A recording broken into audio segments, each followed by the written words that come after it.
Aujourd'hui, nous allons analyser comment la biodiversité contribue au bien-être humain au travers de ce qu'on appelle la notion de service écosystémique ou contribution de la nature.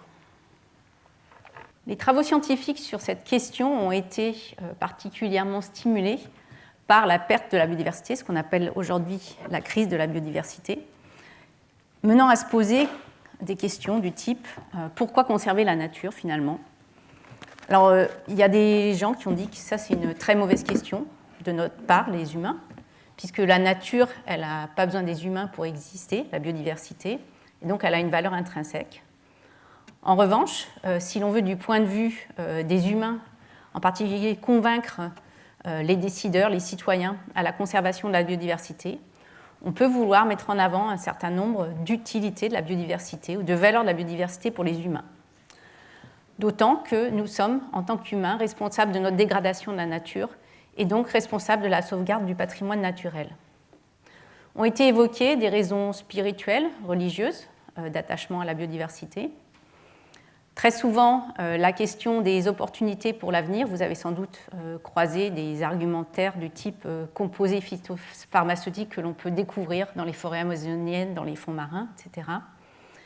Et plus généralement, en fait, la reconnaissance de la dépendance de nos sociétés aux écosystèmes, à des écosystèmes en bon état et de bon fonctionnement. Alors plus précisément, si l'on s'intéresse à un paysage comme celui-ci, un territoire, et l'ensemble de ces écosystèmes, on va pouvoir y reconnaître un certain nombre de fonctions qui nous servent directement à nous humains en termes de fourniture de ressources. Donc ça va être tout ce qui est agriculture, foresterie, pêche, etc. Bien d'autres biens matériels sur lesquels je reviendrai après. Tout ce qui va concerner nos activités dans la nature. De nombreuses fonctions de régulation des risques des cycles biogéochimiques. Et puis tout simplement leurs fonctions comme support de la biodiversité elle-même et de sa perpétuation. Les valeurs de la biodiversité sont multiples pour les humains. Elles ont été formalisées en particulier par les travaux de l'IPBES, la plateforme internationale onusienne pour la biodiversité et les services écosystémiques. Donc, reconnaissant avant tout les valeurs intrinsèques, on peut aussi s'intéresser à décortiquer quelles sont les autres valeurs pour les humains, donc ce qu'on va appeler les valeurs anthropocentrées du point de vue des humains. Les premières d'entre elles sont matérielles, au travers des biens qu'on peut récolter dans les écosystèmes, en retirer, et souvent monnayables via des marchés. De manière plus générale, toutes les valeurs d'usage dont on va bénéficier en tant qu'humain sont ce qu'on appelle les valeurs instrumentales, incluant des valeurs liées par exemple à notre fréquentation de la nature. Enfin, et ça c'est l'innovation proposée par l'IPBES par rapport à des cadres précédents, reconnaissons que les humains, en fait, quand ils vont dans les écosystèmes ou quand ils en parlent, quand ils en rêvent, ont ce qu'on appelle des valeurs relationnelles avec la biodiversité. Pensez par exemple au fait d'aller dans la nature, d'en bénéficier pour notre bien-être psychologique et aussi très souvent d'y aller collectivement avec sa famille, avec ses amis. Un concept particulièrement important pour la formalisation de ces bienfaits de la nature pour les humains est celui de socio-écosystème, qui reconnaît les relations intimes entre société et écosystème, sachant que depuis toujours, en fait, les humains ont mis en place des usages et des pratiques pour gérer plus ou moins intensivement les écosystèmes, y récolter différents biens, bénéficier de leurs valeurs, par exemple, aussi religieuses, et ce qui, en fait, induit une modification continue des écosystèmes du point de vue des humains au gré des valeurs, des ressources et des bénéfices qui sont souhaités. Ce qu'on appelle l'approche écosystémique a été pour la première fois formalisée à la fin des années 1990 par deux chercheurs d'écologie de la conservation, en fait, qui s'intéressaient vraiment à la conservation de la biodiversité, donc Paul Ehrlich et Hal Mooney, qui ont proposé donc ce terme de service écosystémique pour formaliser le fait que la société reçoit des bénéfices de la biodiversité et du fonctionnement des écosystèmes. ces services écosystémiques, ils ont été pour la première fois mis en avant sur la scène internationale, et en particulier la scène politique internationale, au travers de la première grande évaluation donc des écosystèmes. Si vous voulez, l'équivalent, c'était avant la plateforme IPBES, mais quand même déjà un proto petit GIEC de la biodiversité, mettant en évidence les différents types de services écosystémiques dont bénéficient les humains pour les différentes composantes du bien-être, donc que ce soit la sécurité, bien sûr les nécessités matérielles, la santé ou les relations sociales. Donc ça, c'était l'amorce d'une grande réflexion qui a commencé au début des années 2000 et qui a abouti en particulier aux premières évaluations internationales des services écosystémiques. À ce moment-là, ont été mis en avant beaucoup d'arguments du point de vue de l'économie, avec l'idée que si l'on mettait en avant des valeurs de la biodiversité pour l'économie, on avait peut-être plus de chances de convaincre, en particulier les décideurs politiques, de mettre en place des instruments de conservation de la biodiversité.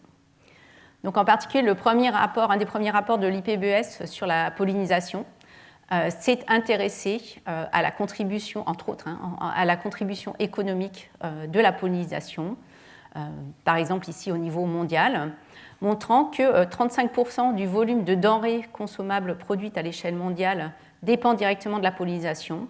Et à l'époque, en 2015, c'était chiffré à en moyenne 300 milliards de dollars américains par an. Donc c'est des sommes qui sont considérables, avec bien entendu des variations telles que représentées sur cette carte selon les régions, en particulier selon les types de cultures qui y sont pratiquées.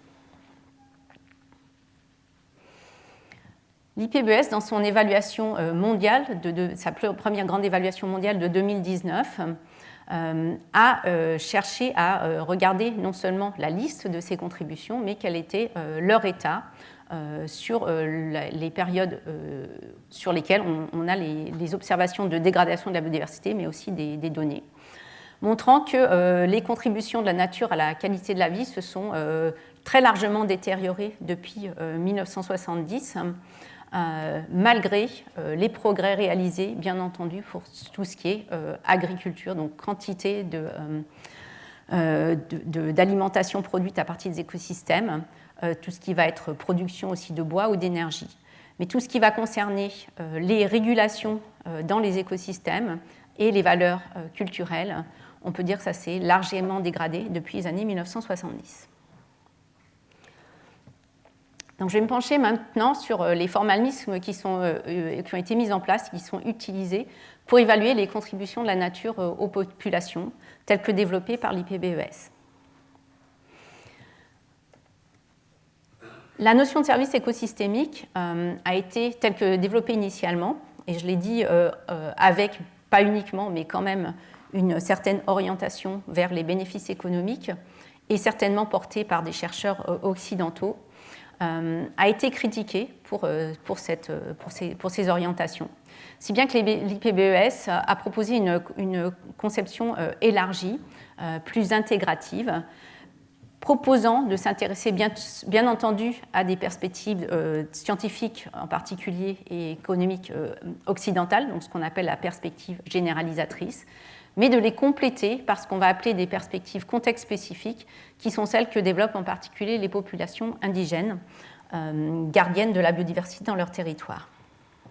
Je vais les illustrer juste après. Donc le formalisme et les termes que l'on utilise dans nos perspectives occidentales et généralisatrices, elles vont correspondre à des listes de services écosystémiques qu'on peut reconnaître dans un écosystème. En voici un exemple. Quand on sollicite par exemple les acteurs d'un territoire ou d'un pays, ils vont reconnaître un certain nombre de contributions à leur qualité de la vie, donc des contributions matérielles, des contributions culturelles et de nombreuses contributions de régulation qui participent à la régulation des risques et aussi à soutenir notamment les contributions matérielles, la production agricole et forestière en particulier. Ces contributions, elles ont été classées par l'IPBES en 18 catégories qui sont aujourd'hui utilisées pour toutes les évaluations mondiales. Donc, je vais vous donner quelques détails. Donc, la première catégorie, ce sont donc les contributions matérielles. Donc, la définition formelle, ce sont les substances, objets et autres éléments matériels soutenant l'existence physique des humains et les infrastructures. Et donc, globalement, ce sont des biens de consommation. Donc, on y retrouve produits agricoles, forestiers, tous les matériaux récoltés dans les écosystèmes, donc à partir des organismes vivants ou leur reste, mais aussi, par exemple, tout ce qui va être eau pour l'hydroélectricité ou aussi les plantes médicinales.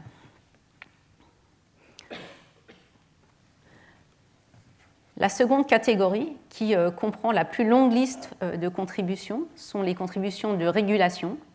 Donc, ce sont les aspects fonctionnels et structurels des organismes et des écosystèmes qui modifient les conditions environnementales pour les humains, soutiennent et ou régulent la production des contributions matérielles et non matérielles. Alors, derrière tout ça, qu'est-ce qu'il y a ? Il va y avoir tous les aspects de régulation du climat, donc climat global, mais aussi climat local, y compris en ville. Les régulations de différents risques, par exemple régulation des crues, stabilisation des pentes, stabilisation des côtes, et les régulations dites biotiques, dont la pollinisation, dont on parle beaucoup aujourd'hui, ou tout ce qui va être la régulation des espèces nuisibles aux cultures via leurs prédateurs naturels. On y trouve aussi le maintien par les activités des organismes du sol de la fertilité. Enfin, la dernière catégorie sont les contributions non matérielles. Donc, c'est les contributions de la nature à la qualité de la vie subjective ou psychologique, individuelle ou collective. Et on souligne ici collective, puisque c'est une des avancées aussi de l'IPBES de mettre en avant non seulement des aspects individuels, mais collectifs. Et ces contributions non matérielles, comme par exemple les usages récréatifs de la nature, mais aussi tout ce qui va concerner les arts et les valeurs spirituelles, ne sont pas forcément consommées quand on en bénéficie en tant qu'humain. Ce sur quoi insiste le cadre de l'IPBES, c'est que la culture n'est pas restreinte à ces contributions non matérielles, mais elle est présente dans les trois groupes. Et que, en fait, quand on va prendre une contribution particulière, elle ne sera pas hermétiquement dans une des catégories. Alors, j'illustre ça immédiatement avec le cas de l'alimentation, où vous reconnaîtrez très bien que prendre un repas, par exemple, ce n'est pas uniquement consommer des calories ou des vitamines. Il y a toujours, quasiment toujours, une composante sociale dans ce que l'on mange et avec qui on mange. L'approche contexte spécifique, quant à elle, reconnaît la complexité des relations des humains aux éléments de biodiversité. C'est le cas partout, comme je viens de le souligner, mais c'est le cas encore plus pour les populations indigènes. J'ai pris ici un exemple d'une analyse qui a été réalisée dans des îles au large du nord de la Nouvelle-Zélande, où un des peuples maoris donc de cette région attribue, comme vous le voyez, des relations très complexes et très nombreuses à différents éléments de la biodiversité, donc les poissons, les oiseaux, les mollusques que l'on trouve dans ces îles, qui sont essentiels pour la survie matérielle et non matérielle de ces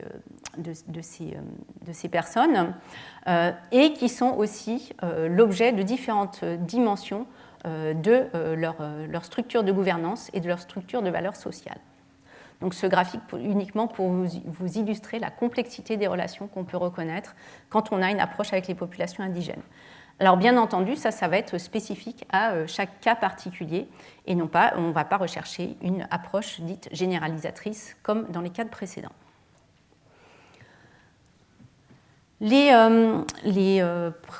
Les propos initiaux cherchant à mettre en avant les valeurs de la biodiversité avaient beaucoup insisté, bien entendu, sur les contributions positives de la biodiversité au bien-être humain, c'est ce que je viens de faire.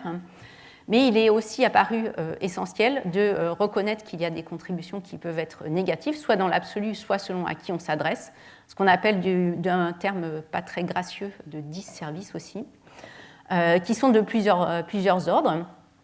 Ça peut être, par exemple, bien quand on a des relations d'intimidation ou de peur par rapport à des éléments de biodiversité, ou que la biodiversité elle-même met en jeu des inégalités par rapport à ces peurs, des effets désagréables de certains organismes, des effets négatifs sur la santé, les risques, et puis aussi le fait qu'il est indéniable que certaines espèces réduisent par exemple les récoltes ou par exemple la santé des forêts.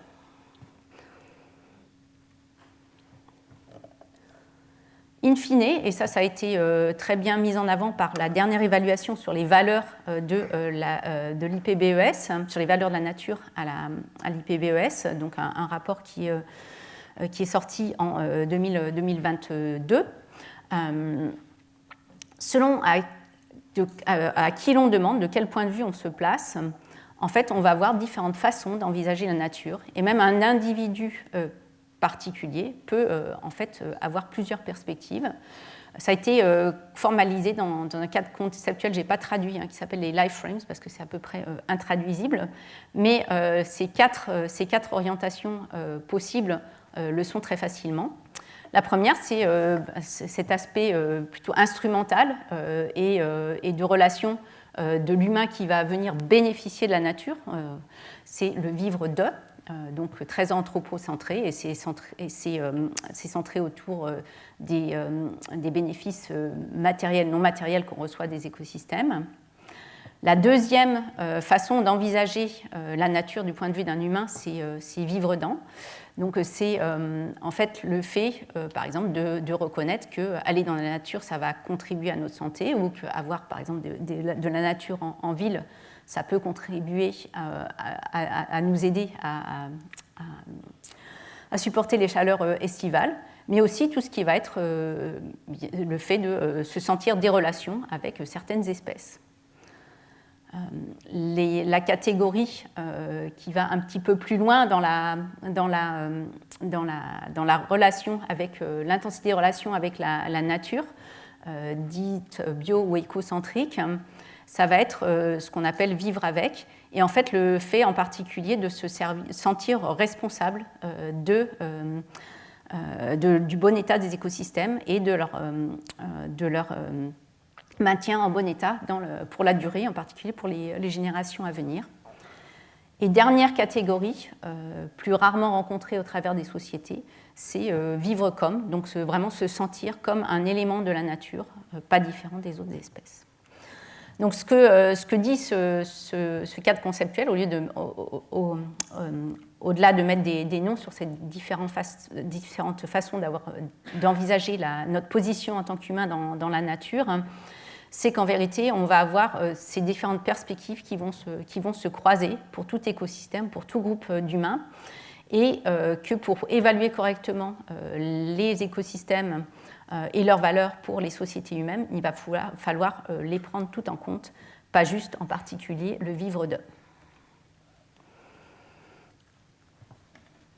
Je vais, à partir de maintenant, dans cette présentation, m'intéresser à comment on fait pour évaluer ces contributions de la nature à la qualité de la vie et comment on va pouvoir finalement donner des quantifications en particulier ou qualifier ces relations pour un territoire donné, un continent ou juste un écosystème. Ces relations, quand on en pose la question ici aux habitants d'un territoire, vous voyez sur cette figure qu'elles sont extrêmement nombreuses. Si on demande aux gens de parler des éléments du paysage qui contribuent à leur bien-être et à quelle composante de la qualité de la vie ceci est relié, vous voyez que c'est extrêmement complexe. Alors les sciences sociales ont développé des approches qualitatives. En particulier, c'est intéressant à comprendre quelle contribution pour qui. Alors, il y a un certain nombre de méthodes que je ne détaillerai pas dans le reste de cette présentation, qui permettent en fait d'analyser, de formaliser quels acteurs sont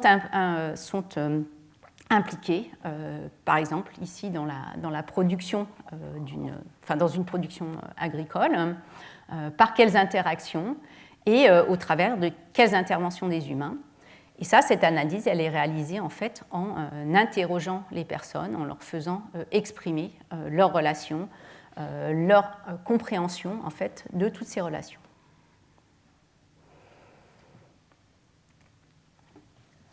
Quand on va vouloir gérer la nature ou tout simplement la connaître, il est utile de comprendre en fait quels services écosystémiques vont être présents dans quels écosystèmes.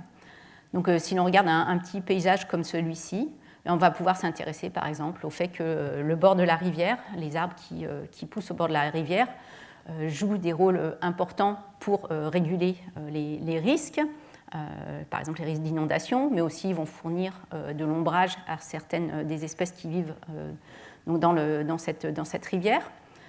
Que sur le versant, on va avoir une mosaïque de forêts et de prairies qui contribuent différents biens matériels, que l'ensemble de cet écosystème va jouer un rôle important pour, par exemple, les cycles de carbone et des nutriments. Donc là, une des premières approches pour obtenir une évaluation de la variation spatiale des services écosystémiques, ça consiste bien d'aller demander aux gens qu'est-ce qu'ils en comprennent, qu'est-ce qu'ils y voient, où est-ce qu'ils bénéficient de services écosystémiques. Et il y a un certain nombre d'approches qui ont été développées, qui sont en fait en pleine progression aujourd'hui avec la disponibilité, en particulier d'outils comme les smartphones ou les tablettes, qui permettent d'aller demander aux gens de pointer, on fait même des enquêtes en ligne, demander aux gens de pointer quels services ils reçoivent où. Et donc dans une petite région comme celle-ci, on va avoir des zones où les gens vont pouvoir dire ça c'est particulièrement important pour tel type de valeur. Ce qu'on va pouvoir ensuite soit analyser d'un point de vue scientifique, mais aussi utiliser pour de la gestion. Ce qui va plus m'intéresser dans le reste de ce cours, ce sont les évaluations quantitatives pour lesquelles je vais vous montrer un petit peu les apports de la science en écologie afin de pouvoir produire des données importantes pour la décision et la gestion. Alors, j'ai pris l'exemple ici d'une carte à l'échelle mondiale qui est une de celles qui avait été produite en amont des discussions de la dernière convention pour la biodiversité, donc les accords de Kunming-Montréal finalement signés en 2022. Et cette carte montre globalement quelles sont les zones, donc les zones les plus foncées, les zones importantes pour la conservation de la biodiversité et la production de contributions à la nature. Et aussi le fait que, par exemple, certaines zones qui sont en rouge vont être importantes du point de vue de la biodiversité, mais pas forcément de leur utilité. Donc ce qui m'intéresse aujourd'hui, ce n'est pas tellement d'aller analyser cette carte, c'est de voir avec vous comment ces modélisations peuvent-elles être produites.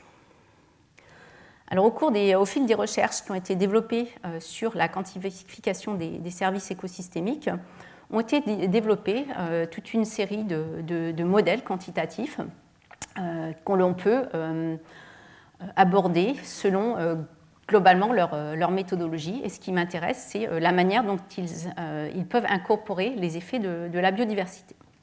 Et donc c'est cette série de modèles que je vais maintenant vous présenter. Donc le premier type de modèle, qui est le plus simple à déployer et qui est par cela le plus utilisé, ça va être le fait d'utiliser des indicateurs selon les usages des sols. Donc, à l'échelle mondiale, à l'échelle nationale, différentes échelles, on dispose de cartographies d'utilisation des sols de plus ou moins bonne qualité, selon les écosystèmes, selon les lieux où on se trouve. Par exemple, on a en France, via l'IGN, des cartographies de typologie de forêt. On connaît aussi, par exemple, les volumes de bois moyens produits par type de forêt, ce qui permet, en croisant ces deux types de cartes par des approches de systèmes d'information géographique, de produire des cartographies donc, du potentiel de production de bois d'un territoire. Donc, dans toutes les cartes que je montrerai ici, on aura des gammes de couleurs. Donc, très typiquement, le plus foncé ici, c'est là où il y en a plus. Ça va intéresser les gens de ce territoire, c'est pour vous dire comment ça fonctionne. Donc, on peut aussi avoir des approches un peu plus fines qu'une cartographie générale, en utilisant aujourd'hui les outils de la télédétection qui permettent de cartographier assez finement la couverture et l'usage des sols, couplés ici non pas des mesures, mais un interrogatoire auprès des habitants de ce territoire du Pérou sur les différentes contributions de la nature qu'ils pensent obtenir de différents types d'usage des sols. Donc, par exemple, différentes plantations forestières, des prairies ou même les villages. Et ce qui permet de calculer, une fois qu'on superpose donc, ces valeurs connues par type d'écosystème et la cartographie des usages des sols, de calculer à l'échelle régionale quelles sont les contributions les plus importantes de la nature au bien-être humain. Donc, dans ce cas-là, le plus important, c'était tout ce qui va concerner l'eau et les cultures, le bois de chauffe, et puis des produits animaux, les volailles et la laine, par l'intermédiaire du pâturage pour la laine.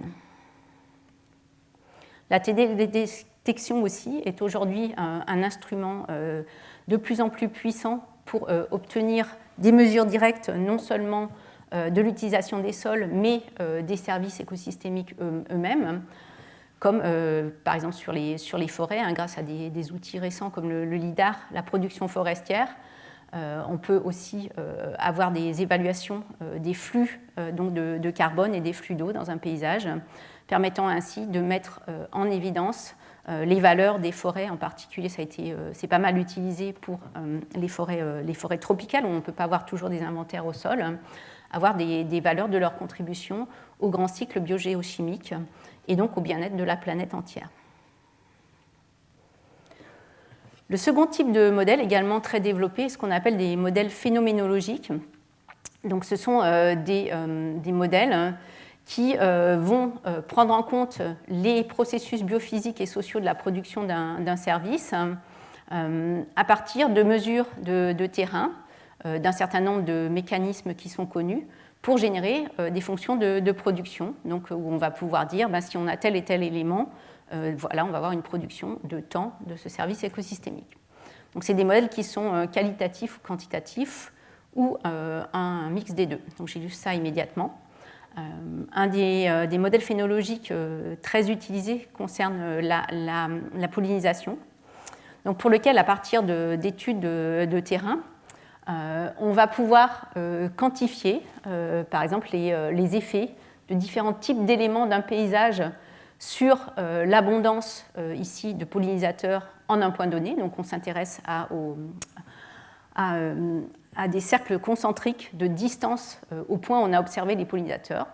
Et puis on va regarder qu'est-ce qui va avoir des effets positifs. Donc on s'aperçoit par exemple qu'avoir des prairies à proximité, avoir un petit peu de forêt, avoir des haies à proximité, c'est favorable à l'abondance des pollinisateurs. Et que d'autres éléments, comme par exemple ici les cultures ou la présence de vergers, étaient négatifs à l'abondance des pollinisateurs. Donc ça permet de développer des modèles qui fonctionnent de cette façon-là, où pour chaque point, à partir des cercles de distance qui ont été identifiés comme significatifs, et à partir des éléments présents dans le paysage, eh bien, on va pouvoir calculer une fonction de pollinisation. Donc ça dépend des habitats qui sont favorables ou non favorables dans ce cercle autour du point d'intérêt. Donc en pratique, on va avoir une carte, on va pouvoir déployer, donc connaissant les habitats favorables aux pollinisateurs, on va déployer leur cartographie, appliquer ces fonctions et calculer un potentiel de pollinisation des cultures. Donc le meilleur potentiel étant en rouge sur cette carte et le bleu étant défavorable, ce qui permet pour pouvoir améliorer ensuite, chercher à améliorer les paysages agricoles, d'identifier les zones de déficit où on va devoir notamment remettre en place plus de haies, plus d'éléments naturels dans le paysage. Ce type d'approche de modélisation Elle peut être réalisée ici à une échelle régionale, hein, c'était la grande région de Grenoble, mais elle peut être réalisée à des échelles très larges. Hein. Je présente ici l'exercice qui a été fait pour l'Europe entière. Et en fait, ça a même été fait à l'échelle mondiale. Donc on peut identifier, comme sur cette carte, les zones où on a des conditions naturelles favorables à la pollinisation, ou des zones qui sont plutôt défavorables. Donc en particulier les zones en jaune clair, les zones de grande culture souvent défavorables à la pollinisation. Un autre type de modèle phénoménologique va partir de formalismes relativement simplifiés et utiliser des équations relativement simples et empiriques. Donc, j'ai pris l'exemple très utilisé ici de l'érosion, où il y a une équation qui est connue, qui permet d'estimer les pertes de sol par érosion superficielle à partir de la pluviométrie du type de sol, des usages des sols et donc de la végétation, de la pente et du relief en général. Donc on peut obtenir des couches d'informations géographiques pour chacun de ces paramètres, et donc en employant cette équation multiplicative qui est tout ce qu'on peut faire de plus simple, faire une estimation pour un territoire donné des flux érosifs et surtout de leur contrôle par la végétation.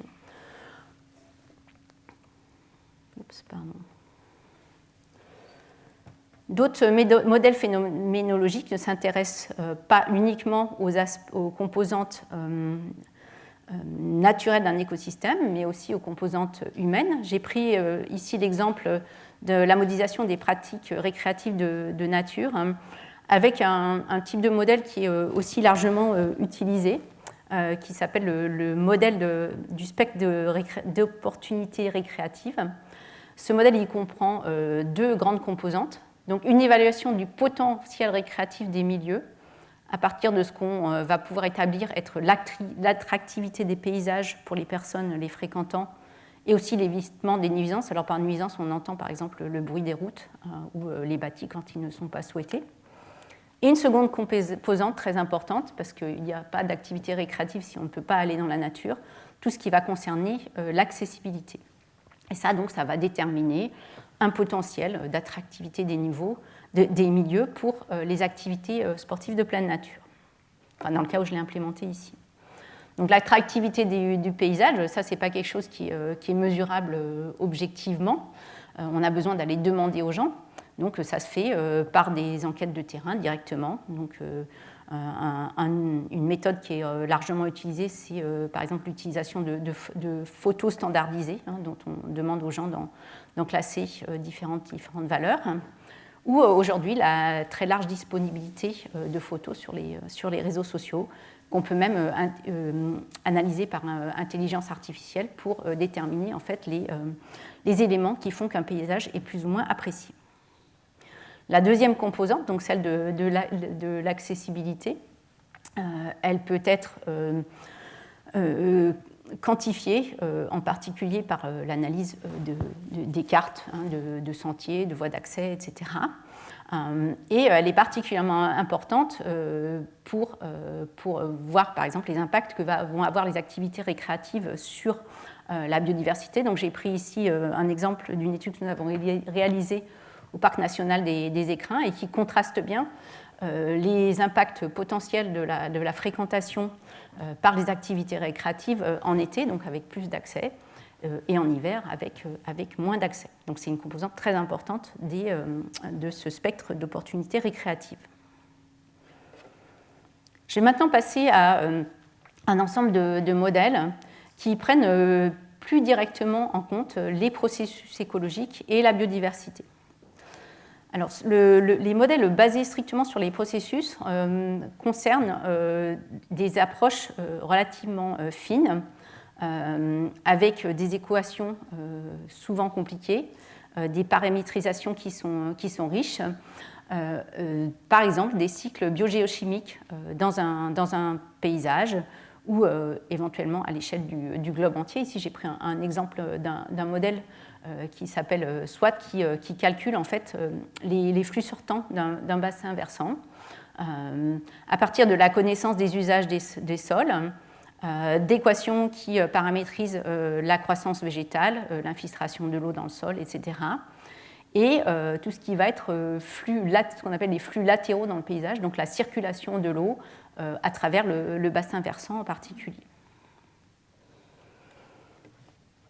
Un modèle de ce type qui est très utilisé pour les évaluations des services écosystémiques en milieu urbain. En fait, c'est une suite de modèles qui s'appelle iTree, qui est très utilisé notamment pour l'évaluation de la planification aussi, permet de quantifier à partir d'une batterie d'équations relativement complexes. Vous voyez sur la droite de cette diapositive tous les nombreux processus qui sont pris en compte, donc d'échange d'eau, d'énergie, de circulation d'eau en particulier à différentes profondeurs et vers les cours d'eau.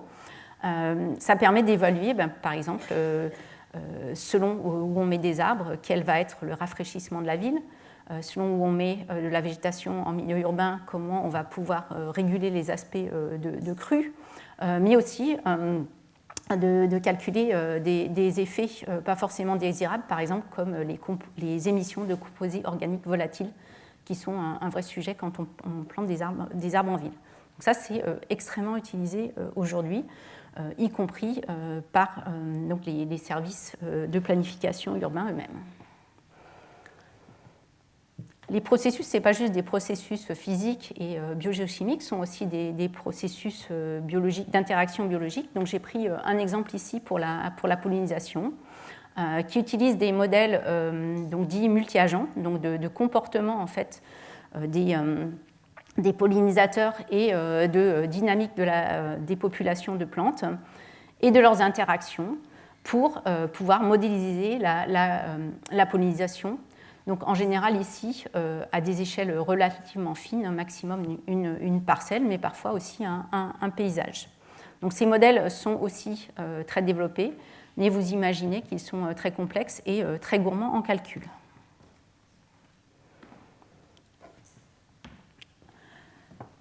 Un second type de modèle qui s'intéresse de plus près au processus écologique, donc ce sont les modèles basés sur la distribution des espèces, distribution de la biodiversité, cherchant à quantifier les services écosystémiques à partir de la connaissance d'où on trouve différentes espèces. Donc ici, les données d'entrée, comme dans toute modélisation de la biodiversité, ça va être les observations de biodiversité dans un territoire d'intérêt. Et on va chercher à établir en fait pourquoi on trouve quelle espèce à quel endroit, et y compris aussi utiliser des connaissances préalables sur le sujet par les naturalistes.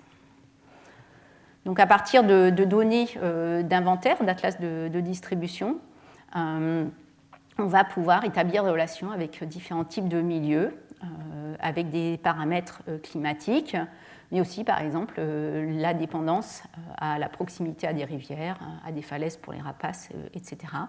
Donc on va pouvoir ainsi mettre en œuvre des modélisations espèce par espèce des facteurs qui contrôlent leur distribution. Donc il y a toute une famille de modèles de distribution d'espèces qui existent bien au-delà de la modélisation des services écosystémiques, qui croisent des cartes de distribution des espèces, des cartes des différents paramètres, par exemple de température et de précipitation, et qui, je suis désolée, cette image a été coupée, je ne sais pas pourquoi, qui vont permettre de pouvoir en fait avoir une identification des facteurs qui contrôlent ces distributions et de produire des cartographies prédites de présence d'une espèce, voire des projections par exemple quand on augmente la température ou qu'on réduit les précipitations.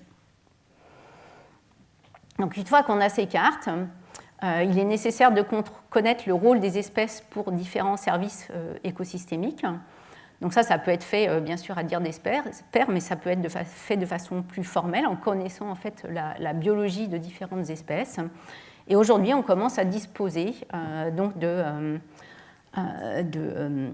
listes de matrices, en fait, ça se présente sous forme de matrices de correspondance entre différents services écosystémiques et puis différentes espèces de plantes, comme donc ça a été ici fait pour les Alpes. Donc, on voit par exemple qu'on peut identifier le nombre d'espèces qui vont contribuer à différents types de fonctions d'intérêt, soit matérielles, soit non matérielles, soit de régulation. Et de la même façon, on a aussi beaucoup de données de ce type pour les vertébrés, les mammifères ici en particulier pour cette figure. Donc une fois qu'on a ces données, donc des cartes de distribution prédites des espèces, donc par des modèles à partir des paramètres environnementaux, leur relation avec différents services écosystémiques, on va pouvoir en fait croiser tout ça et produire des cartographies de différents types de services écosystémiques.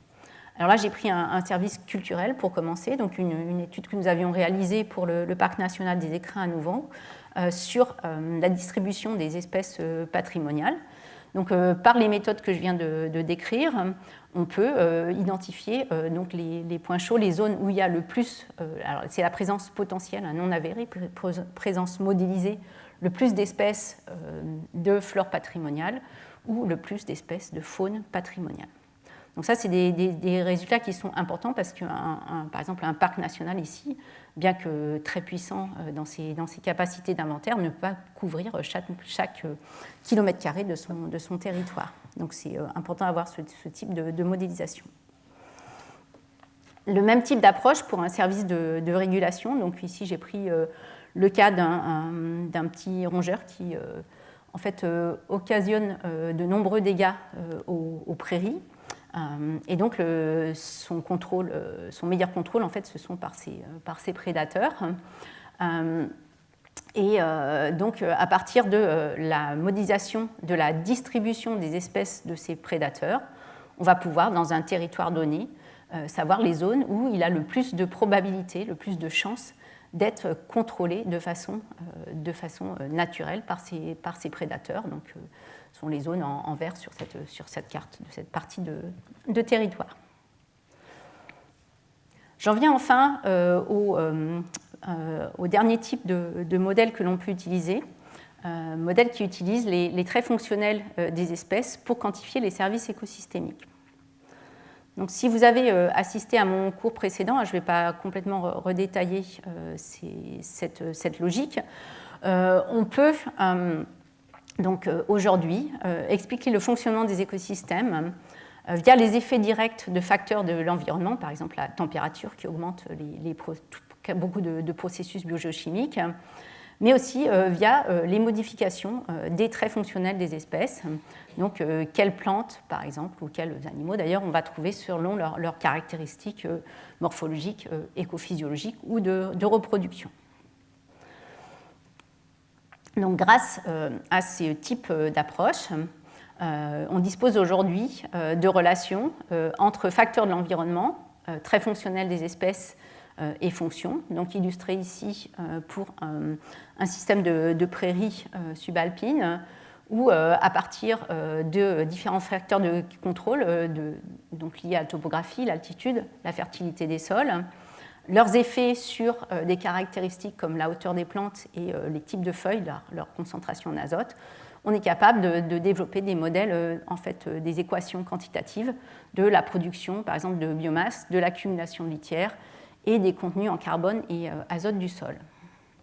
Donc, avec ces connaissances, on va pouvoir, à partir de cartes de distribution des variables de l'environnement, donc le relief, mais aussi les usages des sols, produire en fait des cartographies, donc par extrapolation de la distribution des traits fonctionnels des plantes dans les paysages et prédire pour l'ensemble d'un versant ici la production des prairies, par exemple, une des fonctions que nous avons pu modéliser, donc, dont les variations vont être façonnées de façon conjointe par le relief et les usages des sols.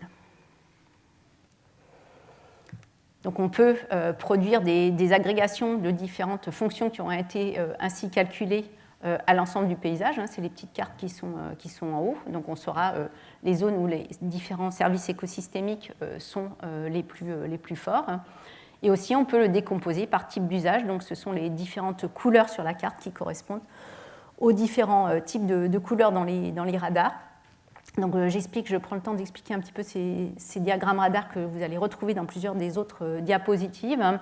Donc ici, on a sur les axes de la roue du radar différents types de services écosystémiques. Et plus la valeur est élevée, plus on va être à l'extérieur du radar. Donc ici, un trait de couleur donné, ça représente un type d'usage des sols donnés. Donc ça permet de voir que dans ce paysage, si vous regardez les lignes de différentes couleurs, différents usages des sols, ils vont correspondre à différentes panoplies de services écosystémiques. Donc pour revenir sur ces différentes approches de modélisation, donc elles sont de complexité plus ou moins grande, chacune a sa légitimité, ses avantages et ses inconvénients. On a certainement un gradient de prise en compte de la compréhension de l'écologie et de représentation de la biodiversité et des processus fonctionnels. Avec ça, augmente aussi bien sûr les besoins en technicité et aussi les besoins en données, ce qui fait que pour un objectif de quantification donnée, pour un groupe d'utilisateurs donnés, on va se placer quelque part sur ce gradient, selon ses moyens, selon ses besoins. Et on n'a pas toujours besoin des modèles les plus compliqués pour une étude particulière. Ce n'est pas parce que les modèles sur processus sont plus compliqués qu'ils sont toujours plus opérationnels, parce que plus on a de paramètres dans un modèle, par exemple, plus on a d'incertitudes.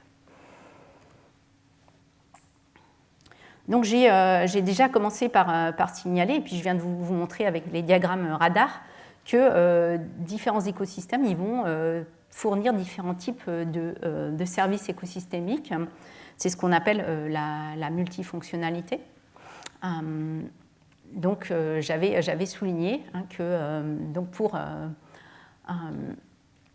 pour des types de couverture des sols ou des éléments de paysage donnés, les personnes reconnaissent différentes contributions à la qualité de leur vie.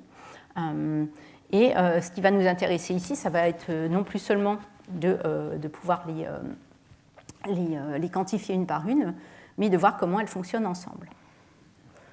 Alors pour cela, le fait de s'intéresser à un service écosystémique et non pas un service écosystémique, mais plusieurs, on va pouvoir par exemple produire ce qu'on appelle ce sont des atlas de services écosystémiques.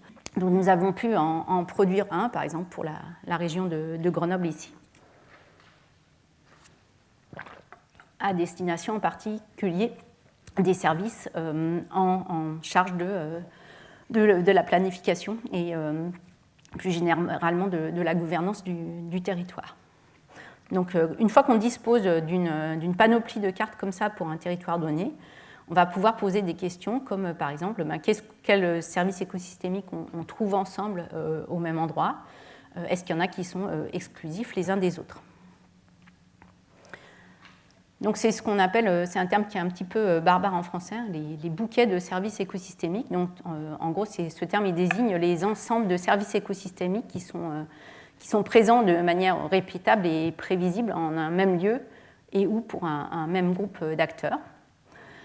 Donc ça va être intéressant parce qu'on veut pouvoir savoir quel groupe de services écosystémiques on va trouver où à partir de connaissances de paramètres de l'environnement. J'ai mentionné les couvertures des sols, par exemple, les variables climatiques, les types de sols aussi, la gestion. Et puis, in fine, en tant qu'écologue, on va être intéressé à comprendre comment les mécanismes écologiques et sociaux contraignent la présence simultanée de plusieurs services écosystémiques. Donc, comme j'ai déjà commencé à le signaler, ce sont des approches qui sont particulièrement importantes pour la décision, la planification et la gestion, pour commencer déjà par avoir connaissance de ce qu'on a dans un paysage, dans un territoire donné, en termes de bouquet de services écosystémiques, et puis identifier, par exemple, des zones où on aura besoin d'aller restaurer par exemple des haies, je parlais de restaurer des haies pour la pollinisation, ou aller restaurer des zones humides pour des fonctions de régulation des crues, par exemple. Donc, en croisant les cartographies de différents services écosystémiques, on va pouvoir identifier donc les manières dont ils s'agencent ensemble, ce qu'on appelle différents bouquets. Donc sur cet exemple ici, sur donc une sous-partie du territoire grenoblois, tout ce qui va concerner les espaces périurbains ici, eh bien, nous avons identifié 3 groupes de services qu'on retrouve ensemble dans ce territoire. Donc un qui va être plutôt orienté vers la biodiversité, qu'on retrouve dans les zones urbaines et dans les forêts, parce qu'il est lié aux arbres.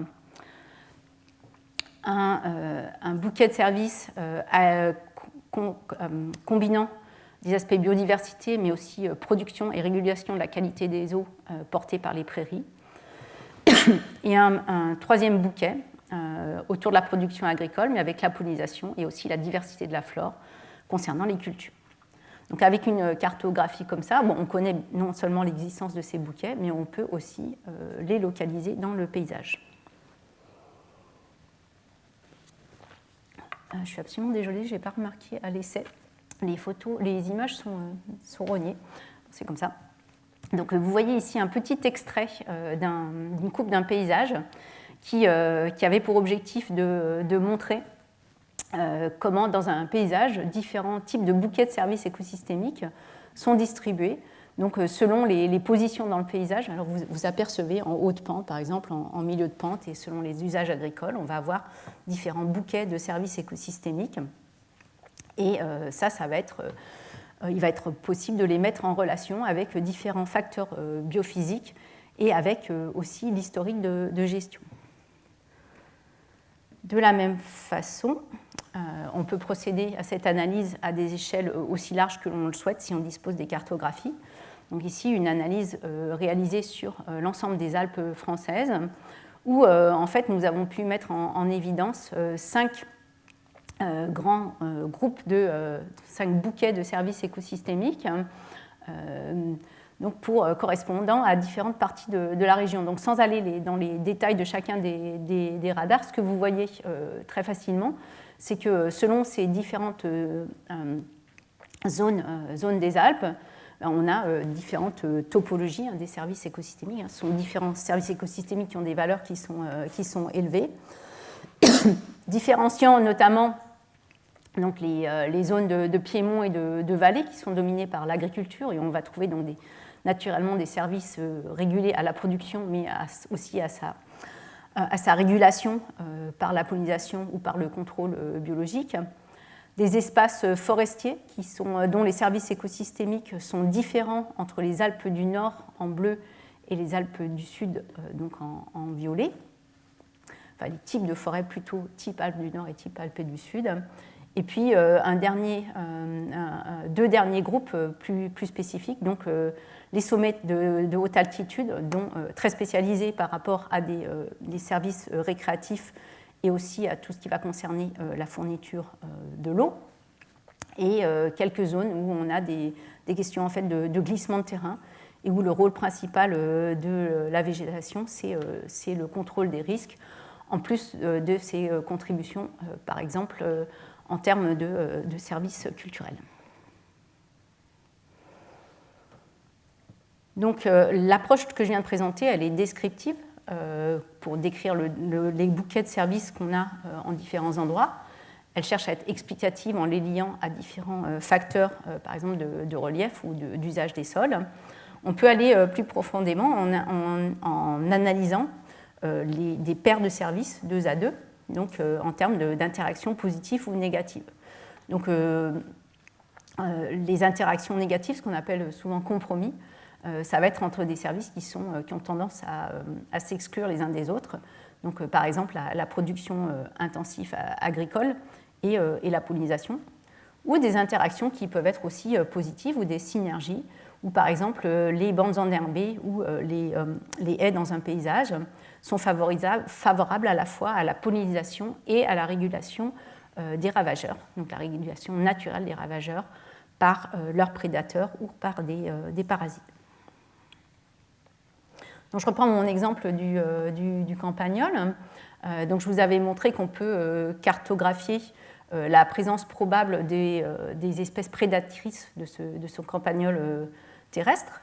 Donc, c'est une bien meilleure façon de le contrôler que d'essayer d'utiliser des composés chimiques par ailleurs nuisibles pour le reste de la faune. Et ce qui intéresse en fait les gestionnaires d'un territoire, c'est est-ce que il se trouve que les prédateurs ils sont au bon endroit dans ce paysage, et à savoir est-ce que ce sont dans les prairies particulièrement productives, donc où il y a un gros enjeu pour les dégâts de campagnol, qu'on a une potentialité de contrôle par ces prédateurs. Donc ce qu'on fait dans un cas comme ça, c'est que tout simplement on croise les deux cartographies, puisqu'on a une connaissance par modélisation d'ailleurs de la production des prairies, connaissance par la modélisation du potentiel de prédation. Et ça permet, donc, en s'intéressant en particulier, parce que l'enjeu c'est sur les prairies les plus productives, d'identifier les zones de plus ou moins fortes menaces dans ce paysage et de mettre en évidence que dans ce territoire particulier, on a effectivement un manque de prédateurs, en fait. Donc, forte menace, ça veut dire manque de prédateurs dans les zones à forte production, forte production prairiale. Et donc, la suite de cette histoire, d'ailleurs, qui est un projet qui est en cours actuellement, c'est d'essayer de favoriser en particulier les haies et les habitats pour les prédateurs donc de ce campagnol, pour essayer d'en contrôler les pullulations qui sont épisodiques. Alors jusqu'à maintenant, je me suis concentrée sur savoir de façon générale où est-ce qu'on va trouver les services écosystémiques selon les écosystèmes que l'on a, donc les usages des sols, le climat, le relief, etc. Mais ce n'est pas tout. En fait, il faut aussi que les gens puissent en bénéficier, sinon ce n'est pas une contribution au bien-être des populations. Donc un certain nombre d'études ont commencé à s'intéresser, pas juste donc, à la composition, la composante écosystème, celle qui est en vert au milieu ici, mais aussi où est-ce qu'on a vraiment besoin de ces services écosystémiques, donc ce qu'on va appeler la demande. Donc la demande, elle peut être quantifiée par la densité de population, bien entendu, où est-ce qu'on a des cultures qui dépendent de la pollinisation, où est-ce qu'on a des risques naturels, et en fait on va ensuite croiser donc, ce que peuvent faire les écosystèmes et ce dont on a besoin. Et donc ça va permettre en fait de diagnostiquer, donc c'est la rangée de cartes du bas, les zones où bien, tout va bien, c'est les zones les plus foncées, quasiment du noir. Donc vous voyez d'ailleurs que dans l'ouest de l'Europe, on n'est souvent pas trop mal. Les zones où on a, entre guillemets, un excédent de services écosystémiques, ce sont les zones très vertes. C'est des zones où en fait, on a des écosystèmes qui fonctionnent bien, mais il n'y a personne qui en a besoin. Bon, ça sert quand même à tout le fonctionnement de la planète et à préserver la biodiversité. Et puis surtout les zones problématiques, donc les zones qui sont en rose et violet, qui sont des zones où on a une forte demande de services écosystémiques, mais des écosystèmes qui ne parviennent pas aujourd'hui, dans leur état actuel, ou peut-être jamais, à répondre à cette demande de services écosystémiques. Donc de façon plus rapprochée, une analyse très pertinente pour informer sur ce qui se passe vraiment. Une analyse ici a été réalisée à l'échelle des Pays-Bas, s'intéressant à comparer donc, ces besoins et ce que l'on estime pouvoir être fourni par les écosystèmes. Et ce que montrait cette étude, c'est que donc à l'échelle du pays, les Pays-Bas, les écosystèmes subviennent à un tiers des besoins en termes de services écosystémiques du pays. Il y a ce qu'on appelle une substitution pour un tiers par de la technologie. Donc, exemple très classique, c'est la régulation des risques. Si on a des inondations, on peut soit compter sur la végétation, soit mettre des digues, ou souvent faire les deux. On a aussi une partie petite, mais quand même importante, d'import qui concerne notamment tout ce qui est bien matériel. parce qu'on ne peut pas importer des services de régulation. Et puis, ce que montre cette étude, c'est qu'un tiers des besoins de la population néerlandaise n'est pas, un tiers des besoins de la population néerlandaise ne peut pas être satisfaite par les écosystèmes en leur état actuel.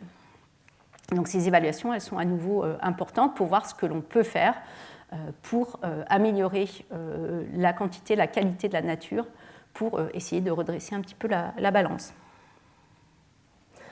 Un autre aspect social important, c'est de non pas juste compter quelle densité de population on a, mais de savoir qui est là. Et bien entendu, différentes personnes, différents groupes d'acteurs n'ont pas forcément les mêmes demandes pour différents services écosystémiques. Donc ici, à nouveau, des approches qui commencent à se développer de plus en plus, prennent en compte non pas une demande agrégée, générale de tout le monde, mais la demande de différents types d'acteurs. Donc ici, on va évaluer à nouveau ce que peuvent fournir les écosystèmes, mais on va aussi mettre ça en regard de ce que souhaitent différents groupes d'acteurs. Donc par exemple, des acteurs intéressés à la conservation de la nature, recherchant plutôt des valeurs donc autour de la préservation de la biodiversité, mais aussi de qualité générale environnementale. Des agriculteurs qui vont être intéressés aux fonctions de production, mais aussi, bien entendu, à d'autres fonctions, y compris culturelles. Et puis, par exemple, des décideurs à l'échelle nationale qui vont être particulièrement intéressés, dans ce cas un petit peu caricaturé, à la régulation du climat, car ils sont engagés dans des politiques d'atténuation du changement climatique.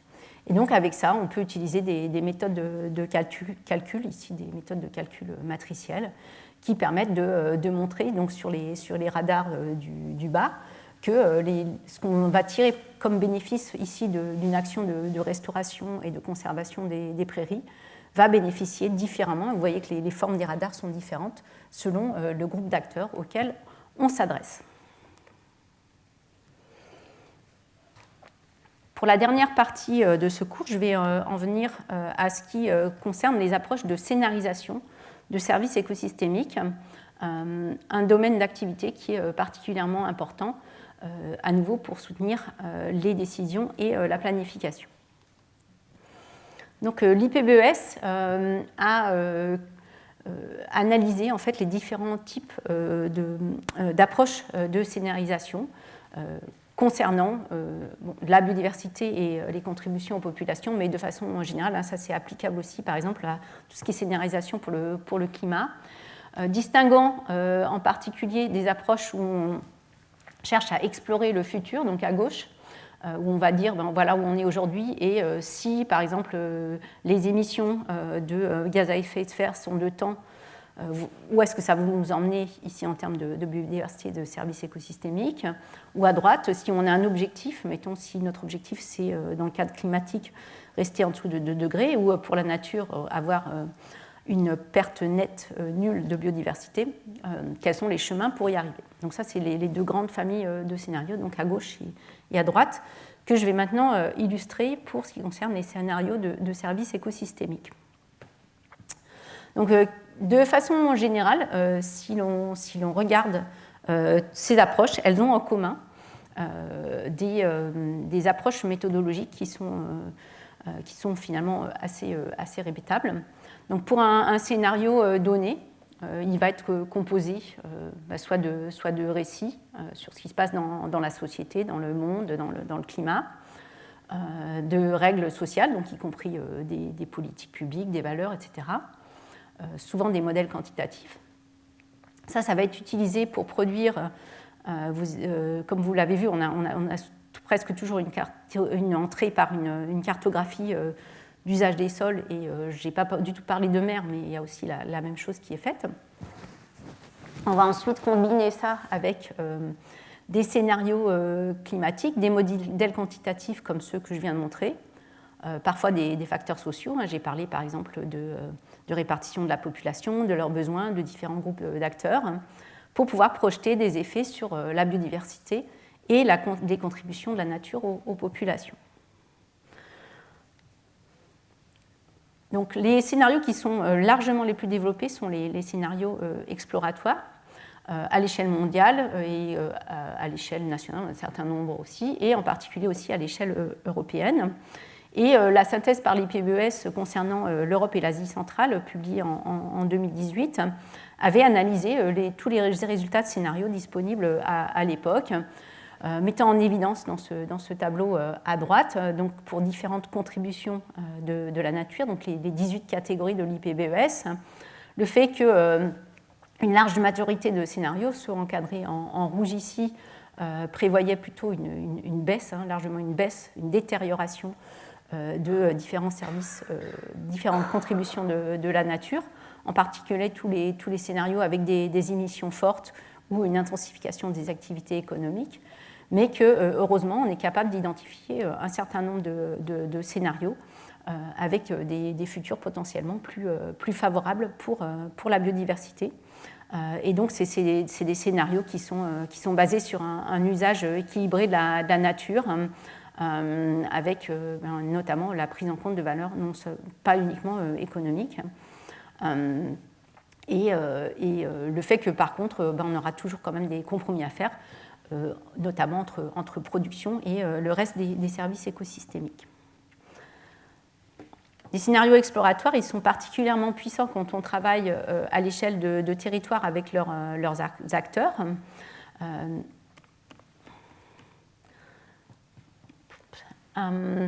Donc ici, je présente des scénarios qui ont été développés pour un territoire des Alpes, où nous avons, alors ça c'est un type de combinaison, une combinatoire de scénarios qui est assez commune dans les méthodologies. On a par exemple 2 scénarios climatiques, donc on a pris un scénario, ici ce sont des scénarios de sécheresse un petit peu moins marqués, et puis contrasté avec un scénario plus extrême où on a des séquences d'années de sécheresse, donc contrastant le bas et le haut, et qu'on combine en fait avec des scénarios économiques. Donc à gauche, un scénario où on privilégie donc la consommation de produits locaux et les subventions pour une agriculture et des produits de qualité, contrasté à un scénario plus orienté mondialisation, mais aussi avec des mécanismes type subventions européennes pour des agricultures qui maintiennent les paysages ouverts. Donc ces scénarios, l'objectif de ces approches, c'est de pouvoir faire cette chaîne de modélisation des usages des sols, puis impact sur les services écosystémiques. Donc ici, on peut utiliser des méthodes qui font faire cette traduction en usage des sols avec les acteurs d'un territoire. Donc ici, nous avons utilisé des méthodes de jeu de rôle pour en fait mettre les agriculteurs en situation de gérer leur territoire face à ces contraintes climatiques et de marché de subventions. Donc, ce qui permet d'établir quels changements ils vont mettre en œuvre dans leur façon de gérer le paysage, de gérer leur parcelle. Donc ça permet d'obtenir, à partir d'une cartographie initiale des usages des sols, des cartographies projetées dans chacun des scénarios, donc avec plus ou moins de changements de différents types d'usages, donc qui vont être en fait la variable d'entrée pour nos modélisations de services écosystémiques. Donc à partir de là, on peut faire des projections de services écosystémiques par les modèles dont on dispose. Et donc ça permet, à partir de la situation actuelle, de s'intéresser. Donc en fait, aujourd'hui, on est dans une logique qui était plutôt le local. Donc on peut regarder l'effet du changement climatique seul par rapport à la situation d'origine.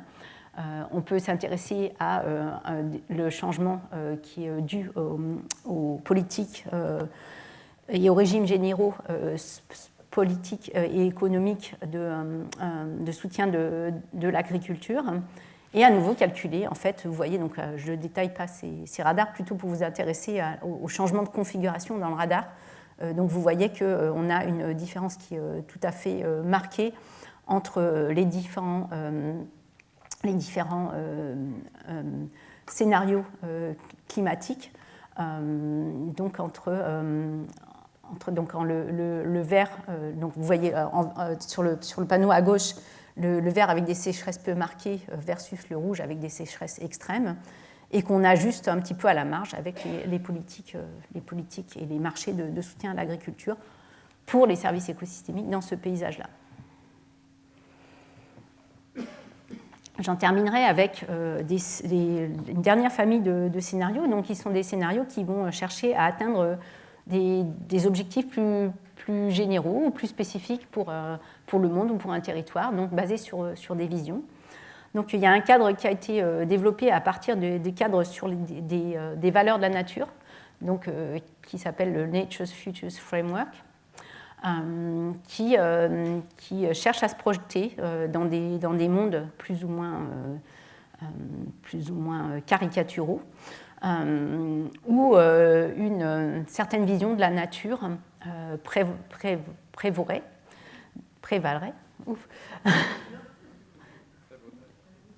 Prévaudrait, voilà, merci. Je suis désolée, je présente beaucoup en anglais, le français, c'est un vrai challenge. Donc, aujourd'hui, on peut dire, si on exagère, qu'on est dans Nature for Society, donc la fameuse approche où je vous parlais de vivre de. On peut se dire qu'il y a peut-être des modèles de société qui existent déjà et existaient ailleurs, où la nature est plus imbriquée dans la culture, ou aussi on peut favoriser vraiment la nature pour elle-même.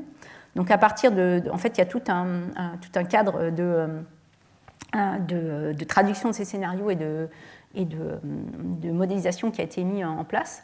Donc notamment pour l'Europe, ont été modélisées les distributions de différents types d'usage des sols pour ces trois scénarios, comparé à un scénario de référence de changement climatique du GIEC. Et ce qui va nous intéresser ici, on peut quantifier les changements de différents usages des sols, donc par exemple les types de forêts, les types de cultures, l'urbain, etc. Mais grosso modo, ça aboutit à différents types d'images de territoire, mais quantifiés en termes d'usage des sols à l'échelle européenne. Donc vous voyez rapidement sur les petites illustrations, les petits croquis à droite, des paysages un petit peu idéalisés selon ces différentes visions du monde, selon les valeurs de la nature, mais traduisibles en carte d'usage des sols. Et à partir de là, donc, en appliquant la méthode que je vous ai présentée tout à l'heure, de modélisation de la distribution des espèces, donc selon les usages des sols, selon le climat, l'accouplant à ce qu'on connaît des rôles de différentes espèces pour différents services des écosystèmes. On va pouvoir estimer ici donc un travail qui a été réalisé, qui est encore en cours de publication, d'estimation en fait, des effets sur différents services écosystémiques. Donc ici, ceux qui sont présentés ici, qui sont produits par les vertébrés terrestres, et ce que montre en essence ce travail de modélisation. Donc à partir, je l'ai mis en petit, mais l'essence c'est le travail de cartographie dont on peut ensuite calculer des estimateurs agrégés de changement. C'est que le scénario, donc la nature comme culture, qui produit en fait les paysages les plus diversifiés à l'échelle de l'Europe, est celui qui a le gain maximum pour la distribution des espèces vertébrées. Mais ça se traduit par l'augmentation, pas forcément de tous les services écosystémiques. En fait, ce qu'on voit quand on s'intéresse de plus près à ces résultats, c'est que les effets sont extrêmement variables entre services écosystémiques, donc entre contribution de la nature, et entre scénarios, indiquant qu'en fait, on n'a pas une solution magique pour subvenir à toutes les choses qu'on pourrait souhaiter.